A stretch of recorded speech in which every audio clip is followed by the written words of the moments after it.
Welcome back to Two Bi Guys. I'm Rob, and I am excited to announce that our very own podcasting platform, Zencastr, has become a new sponsor of the show. Podcasting remotely can be challenging.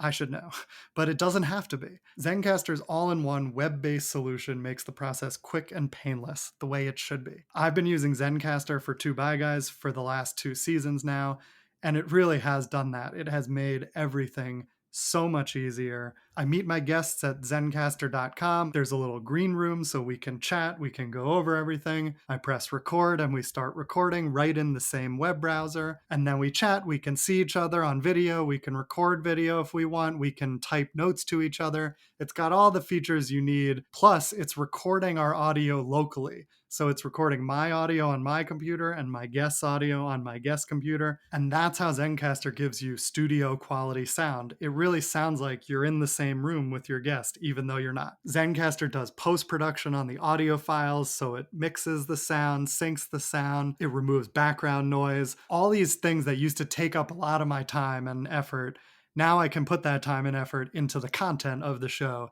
instead of that busy work. So if you're thinking about starting a podcast, I highly recommend Zencastr. If you go to zencastr.com/pricing and enter promo code 2BYGUYS, you'll get 30% off your first 3 months. That's zencastr.com/pricing, promo code 2BYGUYS, all one word, for 30% off your first 3 months. It's time to share your story with Zencastr.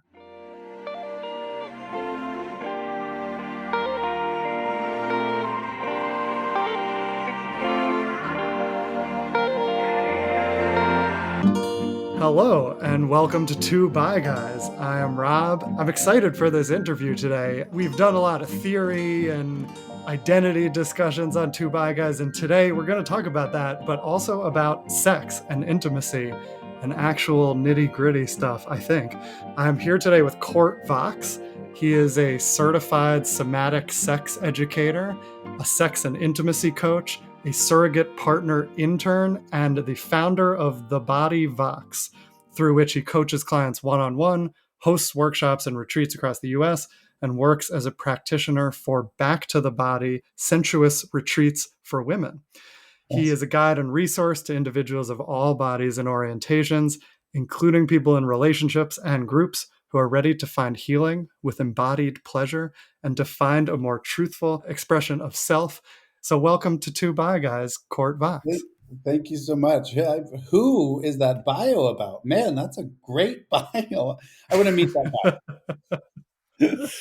Thanks so much for having me. You're welcome. Thank you for being here. Yeah, I appreciate you having me. How do you identify? What pronouns do you use? Gender spectrum, sexuality, whatever identifiers you use. Great, thank you. I go by he, him. I played a little bit with they, them, and it doesn't work for me. I really identify as he, him, and I would say my sexuality, I identify as fluid and pansexual. I wouldn't call myself bisexual. I don't have intimate or romantic relationships with women. I have and do occasionally find women that I am sexually attracted to and will have sexual relations with them from a personal perspective. And also in my work, I work very closely with female bodies. Cool. It's always interesting to ask that question because, it's many of people I've interviewed on here, there's overlap between people who identify as bi and pansexual. Sometimes there's not overlap, like you identify as pan but not bi. And the reasons for that can kind of be different for everyone. So it's interesting to hear your reasons and why you use those words. I'm just curious, do you identify as a gay man also in addition to pansexual? Is there a crossover of that? Because you used the word gay earlier. Yeah, I toy with the terms gay and queer. I think the way that I present is more gay, right? As a gay male, and how I feel in my body and the types of containers and spaces that I like to inhabit are more queer. I think I'm a little bit weirder than people think I am just by my photos.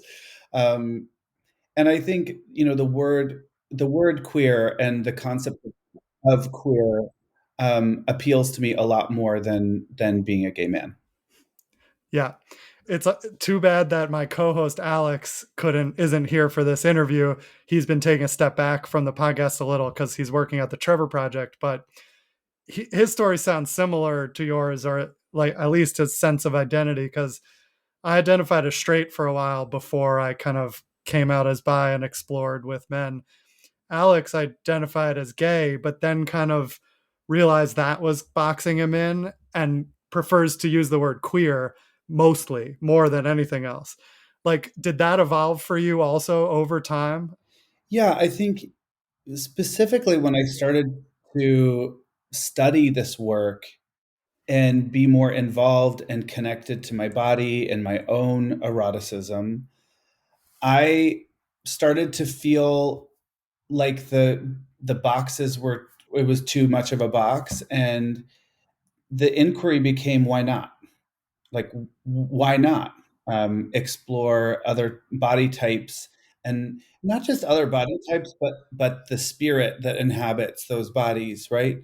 And so the inquiry was, can I allow myself to be open enough to find erotic connection and soul connection with all different types of bodies? And the answer that I came up with was absolutely.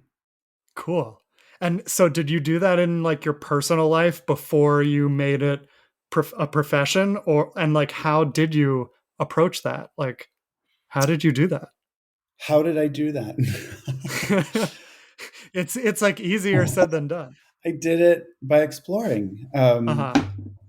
It wasn't as hard as I thought it was going to be. I was taking a Wheel of Consent workshop, which is Betty Martin's work, which for anyone that's looking for like something that's more of like an introduction, that's, you know, clothes on, more about directions of touch, um, around a lot around consent. It's a great workshop to start with. I use it a lot in the work that I do as an introductory and as a way to set the container. Um, anyway, I was taking a workshop in Brooklyn, Wheel of Consent workshop, and there was a lot of queer women in the group. There was maybe, I want to say, 20 participants total. And out of those participants, I think there was only 4 men, or male identifying bodies. Huh. And I remember one of the women raised her hand and she said, I just have no desire to be with cisgendered, straight, heterosexual men. And I kind of had this moment where I was like, well, if it's not cis het men, who is it? And she kind of was like, I prefer to be with queer men or bi men. And then 3 other hands went up in the room from women saying, I also prefer to be with queer men. And I kind of had this aha moment like, oh, I'm a queer man. Like, that could be me, right? And so that really was a huge eye opener for me in terms of, I had this kind of already always listening that women wouldn't be into me because of my queerness, but in this container, the validation that my queerness was actually wanted and celebrated, was a big turning point for me. I find that so interesting. Like, did you get any insight at that time or later from women who say that? Like, what do you think is behind that? I have some thoughts, but I'm curious what you think. I think a big piece of it is being connected to both masculine and feminine parts of yourself. Um, Also having a language that is not misogynistic, um, which, Hmm. I'd love to say that that's not existent in gay culture, but it's actually very, I think it's high in gay culture. In queer culture, I think feminism and femininity is really celebrated and also wanted. Hmm. And so I think it's actually like a meeting of the two, right? These were also queer women, so that identify as bisexual. And so I think it makes sense because if I were to think about the type of women that would appeal to me, I think it would be those type of women too, that identify as queer, that are open to all possibilities, regardless of the body that I'm inhabiting, but more of like there feels like a connection is here. Let's pursue that. Let's pursue um, the kind of essence in the room that we cannot quite name, or figure out, and we don't need to. Let's just follow our Hmm. next best instinct. Yeah.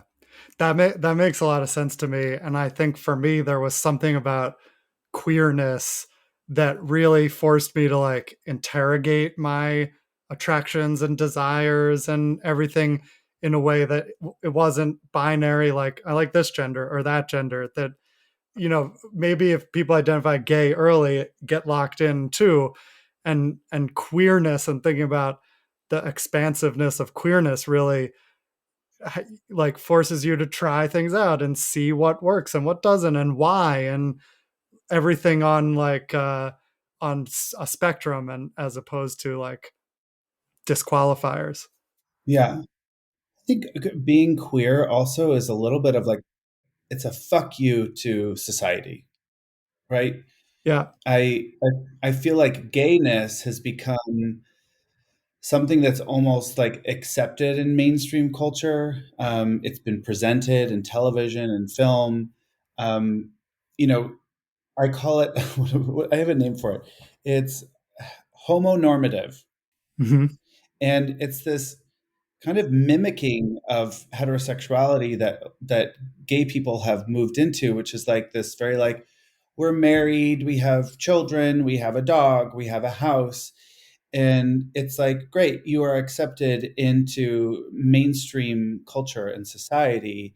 And guess what? You're probably bored as fuck.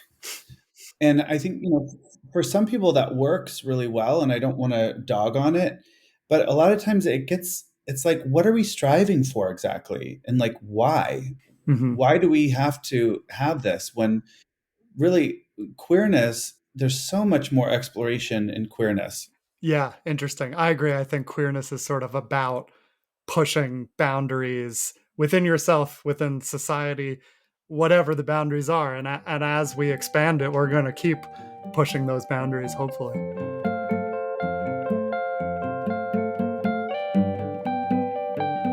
So tell me a little about like how you got started doing the work you're doing, and then we'll get into what it is. But like, when did you realize you wanted to do this professionally, and how did you like carve out the niche at the beginning? Well, I've been a very sexual person my whole life. Um, Predominantly in my 30s, though, is when I really was like, I became just a really big whore. I'm not gonna lie. I just Same. I've talked about this before. In my 20s, I still had kind of the shroud of HIV hanging over my head, as many people have, specifically men in my age group and older, where Truvada had not been introduced yet. And it was still kind of scary to have a lot of sex. And um, anyway, it was scary for me. And so I didn't have a lot of sex in my 20s. I had two really long term partnerships, one for 4 years and another one for five. And when I came out of the second one, Truvada had just been introduced, and so was Grinder. They kind of like within a few years of each other. And so it was kind of this perfect storm of like, I distinctly remember having this thought of like, well, if you're going to do it, now's the time, right? I was Hmm. single. There was like these protections in place that were not there before. And basically this like menu of men all over the place, that were really like there at the grasp of my fingertips.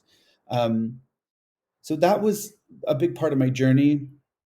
I think there's shadow sides and there are a lot of pros to social connection. Like everything, there's shadow sides, but I think there's a lot of great things that come with it too.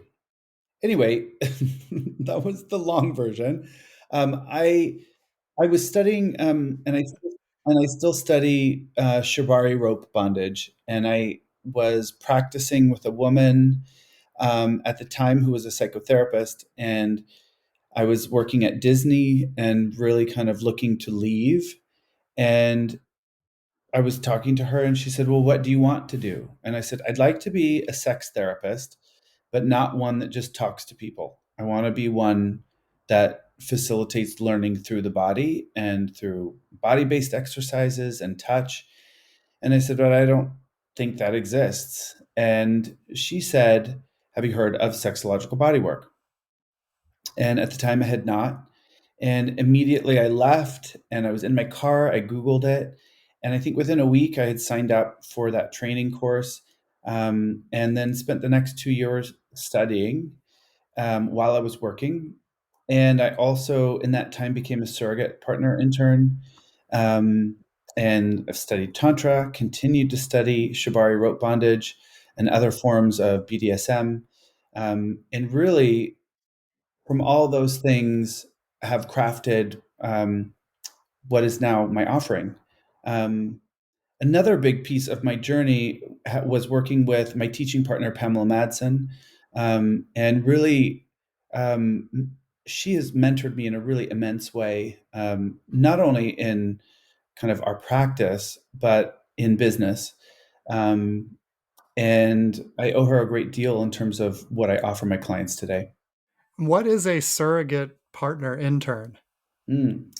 The intern piece is there because it's an interesting program. They don't deem you an actual surrogate partner until they feel like it. And so until you're an actual surrogate, you're a surrogate partner intern. And a surrogate partner is somebody that works with a licensed therapist in a triadic model. The client sees the therapist for talk therapy, and they would see me, the surrogate partner, for touch and body based learning. Oh, interesting.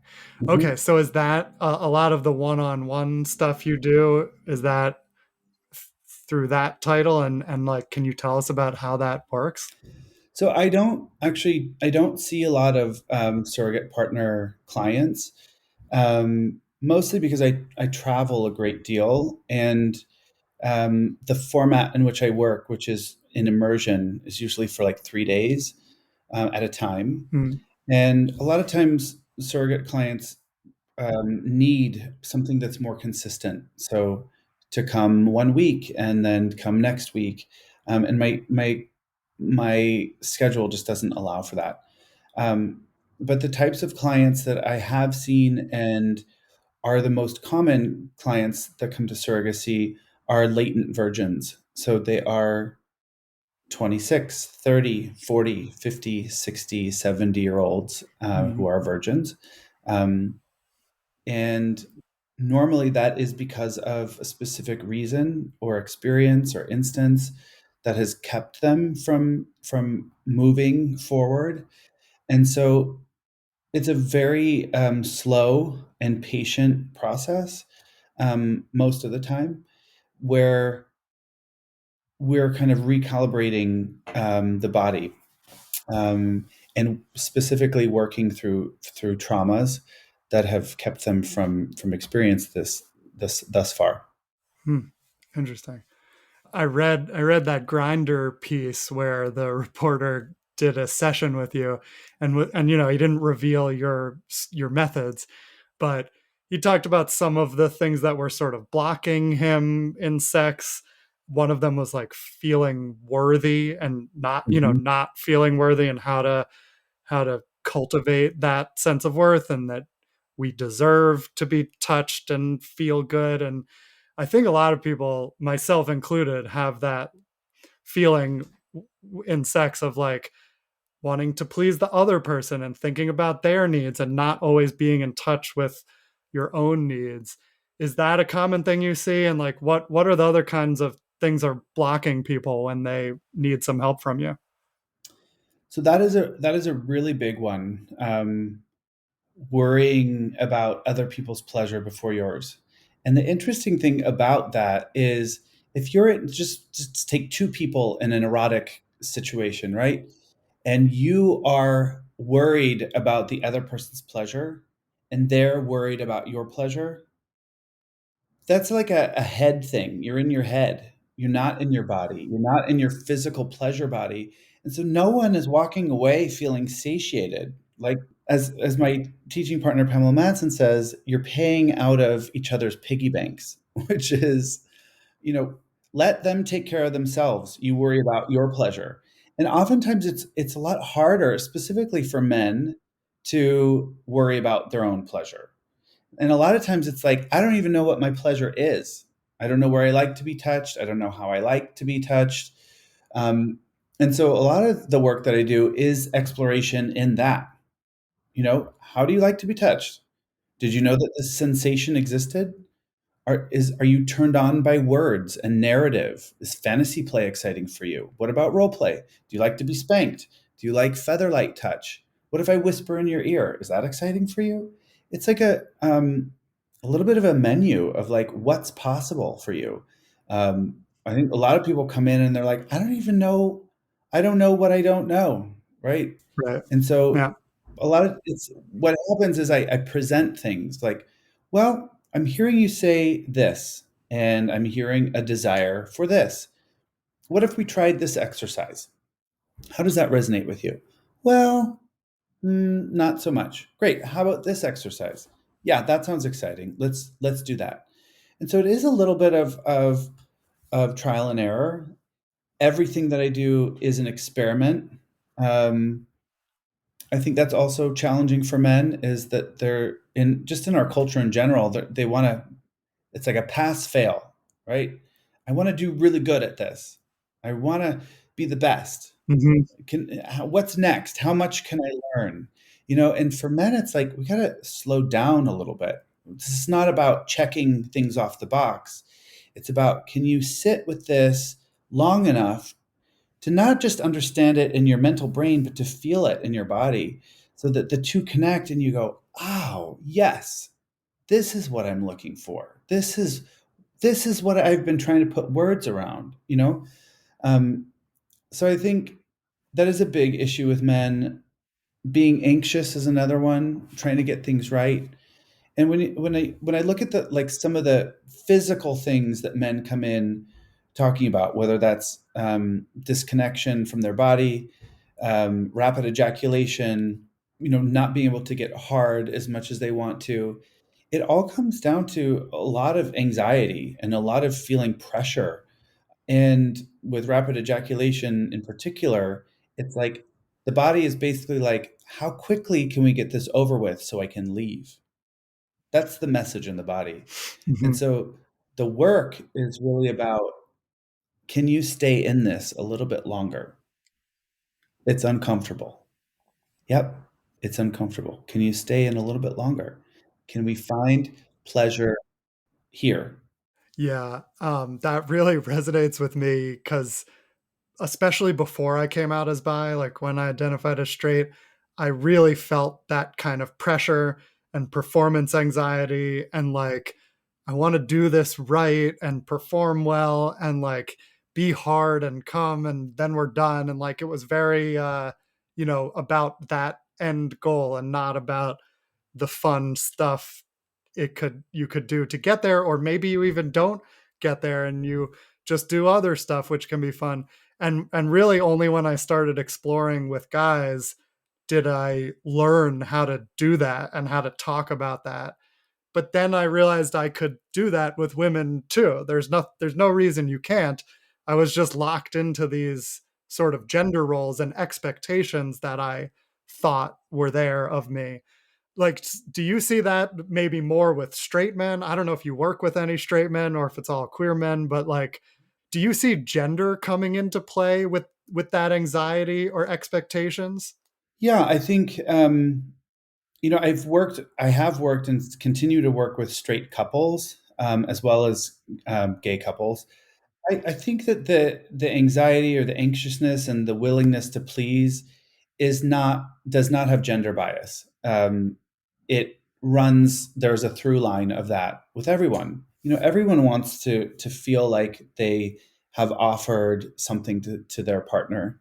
Um, they want to feel like they're skilled and have been offering pleasure to the person that they love, or just the person that they love in that moment, right? So I think no, it's not gender biased. Yeah, yeah, yeah. Have you worked with people who have have you worked with bisexual or fluid clients who have sort of moved through that and things have come up? Yeah, so I've worked with women who identify as bisexual, and they're very comfortable in it. Um, and then I've worked with women who have had no desire to be with other women, and because of this opening of their body and self, and really just the permission to explore and be curious, there are some of the women I've worked with that are curious now. It's like, what would it look like to kiss a woman? So I think that's a beautiful piece of this work for a lot of people, is like, when you are open and when you become connected with yourself, the possibilities become the possibilities are more. Um, I have definitely worked with men who identify as bisexual. The interesting thing is when they come to terms with this other side of themselves, which is their gay side, that they're into men and that they're comfortable with it, and that they're finally going, right, I am bisexual. It's interesting to hear them say the relationship with my wife, or the relationship with my girlfriend, or my sex with women has improved. Yeah, And it's not surprising to me, because what it is, it's like it's a confidence, and it's a self-acceptance, and a knowing that I am a whole person, and my desire is not stupid. My desire is not shameful. And when you can accept that in a way that's somatic, right? That's felt in the body, how you show up for your partners is going to be different. And so it's not a surprise to me that it's helped in other relationships. right. Right. It makes perfect sense to me and is exactly what I experienced too, which was like before the couple years when I kind of knew I had thoughts about guys, but I wasn't out. Those years I had a lot of struggles in my relationships with women and in sex with women. I was so nervous. I felt like I had to prove something. And then as soon as I started coming out, I was so much more at ease that then when I did have sex with women again, it was so much better because I Mhm. had my attitude and outlook had changed and I was not trying to prove anything. Right. Yeah.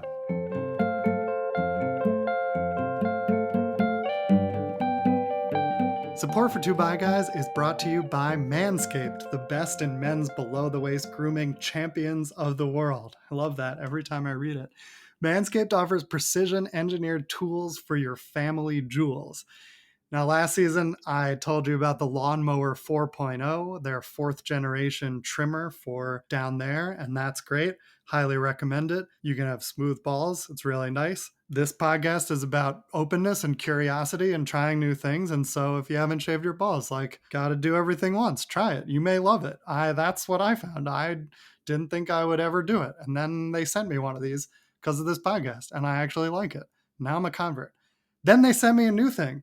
And it's not like a totally new thing I've never tried, but it's been really great. They sent me this nose hair and ear hair trimmer. They call it the Weed Whacker, and it's really good. And like I had one of those when I was younger, and then I kind of lost it. It died, and I haven't had one.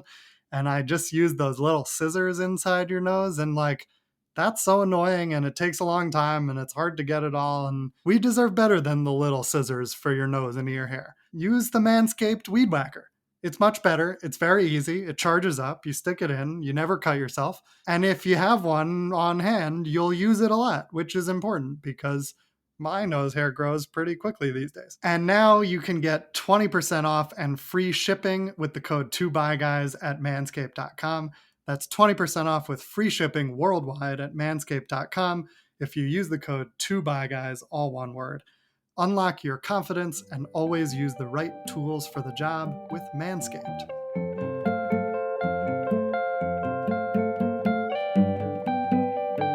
what would you advise someone going through something like that who feels like they have to prove something, or they're not really focused on their own experience of pleasure or their embodied self? Like, what steps should they take? I think everybody's path is different. And there's a lot of different options, right? I think being authentic and honest with where you are with other people is important. If you're seeking online hookups or seeking connections with people in communities that you meet, just being like, this is something I'm exploring right now. This is the first time I've kind of dipped my toe in it, and I'm really excited about it. And do you want to help me explore more? um, and then I think there's the professional route, which is coming to work with somebody like myself, um, and even working with traditional sex workers and really exploring that way if that feels like a safe enough container for you. Um, I think there's a lot of different options. It is like sex and intimacy is such a foundational part of our lives and is so important, and yet seeking help and sex therapy is still kind of stigmatized and not yet as accepted as like seeking a psychotherapist. But it does seem to me to be like equally, if not more important. Like, do you see that stigma when people come in to see you, or how do you get over that like hump of maybe people feeling ashamed that they're even exploring this stuff? Because I know at the beginning I felt kind of ashamed of my sluttiness and desires, but now I'm embracing them. I think some of it is time, right? Allowing yourself to like sink into it a little bit more with each experience, kind of going, yeah, this is okay. I'm safe enough here. I'm not hurting other people. I'm not hurting myself. I feel good.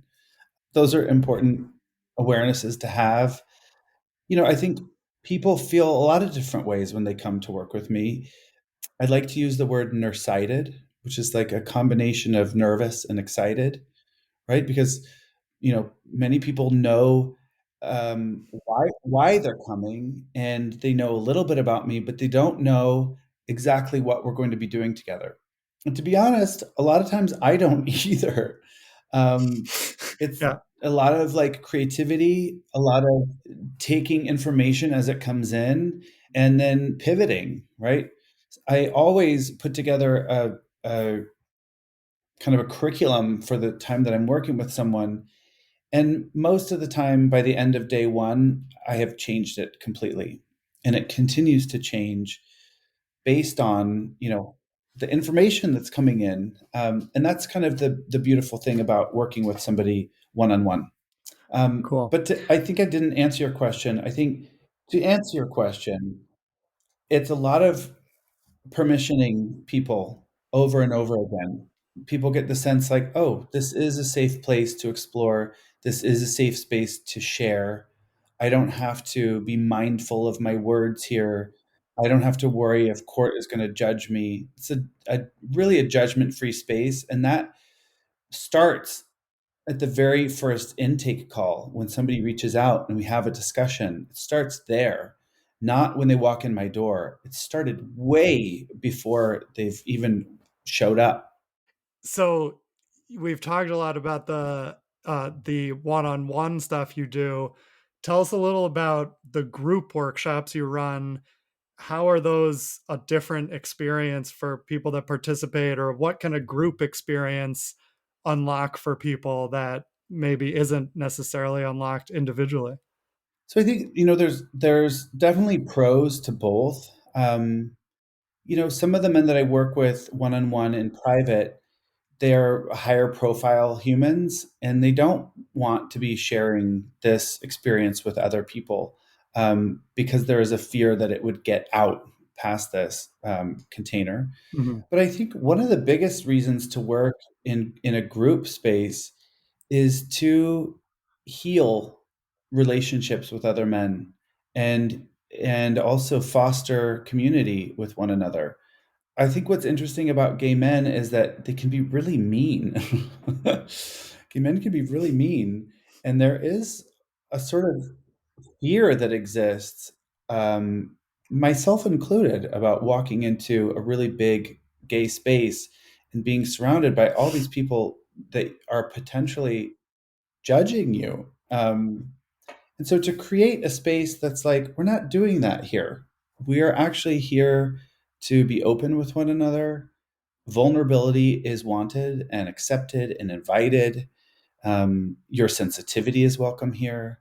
Your desire, your eroticism, all of it is welcome here. And that's a different that's space to be in. It's almost like foreign. The feeling is foreign. I've been in it and where I'm like, this feels strange and also so good at the same time. My workshop in March, I think the biggest difference between the workshop and the retreat is that there's only going to be one exercise that we do together that is clothing optional. So most of the time, people will be dressed for this 3 day workshop. In the retreat, nudity is probably going to be happening every day, and so getting comfortable with your naked body in group settings, and also working with a practitioner, and also working with the other men who are in community with. So a lot of these workshops are men, groups of men, gay or bi men, but I know you also do the work with women. Mhm. How is it different? How is the work different? And like, are they looking for different things or are they kind of looking for the same things? I think there's a lot of similarity with, what men and women are looking for in terms of feeling connected to their bodies, reestablishing desire or libido, right? A lot of times, low libido and low desire really translates to boredom. People are just bored. They've been with the same partner for ages. Their eroticism has changed. Their desire has changed, and they haven't found the time, energy, or space to explore it. And there's also that other thing, which is they don't know what they don't know, but they know that there's something more. And I think that's a big driver for a lot of my clients, male or female, is that they know that there's something more and they want it. Hmm. And so they're willing to set out on this exploration to figure out what it is. And the truth is, there's always more. Once you have more, you're going to want even more. It's like having a really delicious meal. It's not like you have that meal and go, you know what? I feel full. I never want to eat that meal again. It's not how it happens. When you have a really delicious meal, you want it again and you want more of it and you want more of those experiences. And that's kind of what good sex is and what good erotic experiences look like. I think the biggest difference that I experience with men and women is that women are really committed to the work. They're committed to changing neural pathways in their bodies, which takes time. I've worked with a group of women over the past year, really like consistently. I'm talking like I've done private work with them. They've come to back to the body retreats, and really to see the difference of who they are as human beings is drastic. And it's exciting. It's exciting to see the shifts that are present in their bodies. Um, the men that I work with tend to come for 3 days, and then I don't hear from them. I don't hear from them for sometimes a whole year, and then sometimes they come back, and sometimes they don't. Sometimes I don't know what the impact of my work is on people. Um, I don't like to bother people. I don't like to be like, "Hey, how are you doing? Like, how's your life going?" Um, Really, I leave the door open. So if people would like to reach out to me, if they need my support, my door is always open. And the goal of my work is not to keep people coming week after week or month after month. It's really to give them a set of tools to take into their lives that they can use on their own.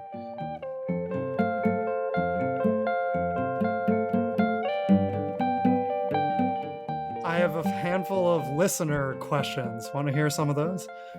Yeah, I'd love to. Here's one about body image, because you talked about the containers you create and the spaces and body positivity. So here's the question. A listener said, I've been acclimating and accepting myself in a bear identity, which has been hard, having mostly dated women who have been varying degrees of understanding. I feel like there are some LGBTQ circles where being a larger guy is not welcomed. And of course, the leather kink scene is usually more accepting. But any advice on welcoming bodies? I think there's kind of been this movement prior to now around body acceptance and love your body that's kind of been damaging, right? It's like, if you don't love your body, then you're not in a good place. Like you need to strive to love your body and accept your body. And the truth is that it's going to be, I'm just going to speak from an I place. The acceptance and love of my body is a roller coaster. There are some days when I look at myself in the mirror and I think, fuck, who is that? You are one sexy piece. And then there's days where I'm like, oof, I need to lose 10 pounds. Or, oof, how did I get so chunky in my middle? Or, man, like the bags under my eyes are real big today. And so it's kind of this acceptance of the fact that you're not always going to love your body. And I think it's like coming to terms with your body, or becoming friendlier with your body. Um, I think one of the biggest things that I learned doing this work is that I have a love of all different kinds of bodies, and it's not from a visual perspective; it's from a somatic, felt place. I love the way that bodies feel in my hands, and that could be really, dense muscle bodies. It could be thin bodies. It could be a body that's really fleshy and has like a lot of fat on it. I can find pleasure in that. And that's about me, right? And so to this person, I would say, can you find pleasure in your own body, right? Can you feel your body and go, ooh, that fleshy belly feels so good to me, right? I think that's an important piece. Like, can you find own pleasure in your own body? Um, and look, there's going to be communities that love your body. There's going to be people that really love your body and celebrate it. Stick around with those people. And then there's going to be people that like are always going to be naysayers and, you know, peeing in your Cheerios. Those might be not the healthiest people to be around. So, Yeah, but um, what if your kink is peeing in Cheerios? if your kink is peeing in Cheerios, just maybe you should clear it with the other people first.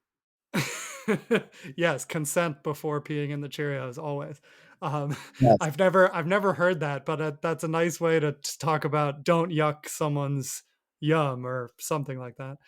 Okay, last question. This one's about mental health. It's another listener question. Mhm. Someone said, I'd love to hear more experiences of the impact of mental health that recognizing one's sexuality can have.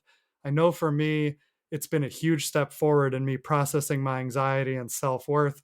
Recognizing my own internalized homophobia unlocked a lot of things in my head. Mhm. So there's not like a question there, and we kind of touched on it about how like accepting and recognizing certain desires unlocks a lot. But do you have any other thoughts about how mental health is connected to these things we feel in our body and the work that you do?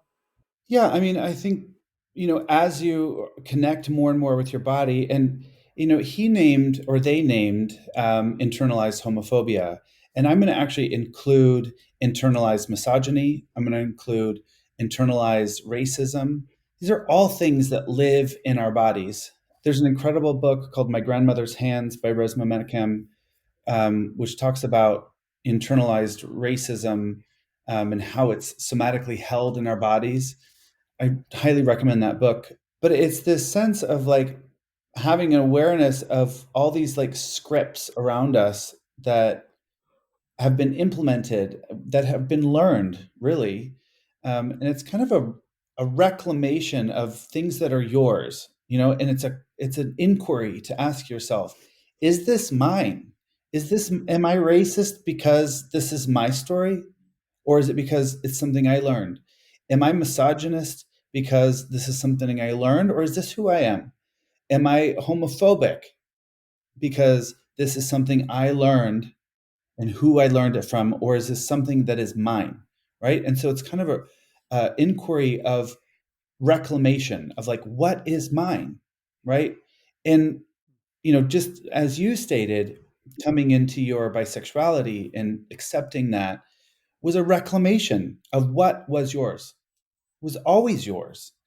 But there was a narrative around you that was like, this isn't possible, this isn't okay, or whatever the narrative was. But at some point you said, that is not my narrative. And you reclaimed what was always yours. And so what I would say to people is the reclamation of self, of body autonomy is such an important piece for mental health, because without it, there's not a connection between the two. You're living someone else's narrative. And so the invitation is to inquire within yourself, what is my narrative? And if I'm living someone else's, how do I reclaim it for myself? Yeah, that resonates with me so much. You know me very well after only talking for 45 minutes. But I think we all are really taught a lot of things about sex and relationships that we internalize and fulfill these roles and kind of go along with expectations. And everyone, I think, has something inside that they hold inside, and hopefully for many of us at some point we can reclaim that and be open about it and not be ashamed of it. And I think that's a nice note to end on. Sometimes I ask, is there anything that we didn't cover that's on your mind or that work you do that you want to share? It's okay if there's not. But sometimes I don't know what Thank I you. don't know. Good. You're using my language. I love it. Actually, so my teaching partner, Pamela Madsen, and I, we launched a sensation toy company called Squirm, Mm, and it's online. It's everybodysquirm.com. Right now, we have one product. It's called the Scratch and Tickle. It's a pair of rabbit fur gloves and claws. And we plan to grow the company solely based on sensation play. So start to really see some things happen in February for Valentine's Day. cool. Well, check that out. We'll put links in the show notes. We'll put links to Court's website and some of his upcoming workshops and retreats. And yeah, thank you again for being here on Two Bye Guys, Court. It was really nice to meet you. Nice to meet you as well.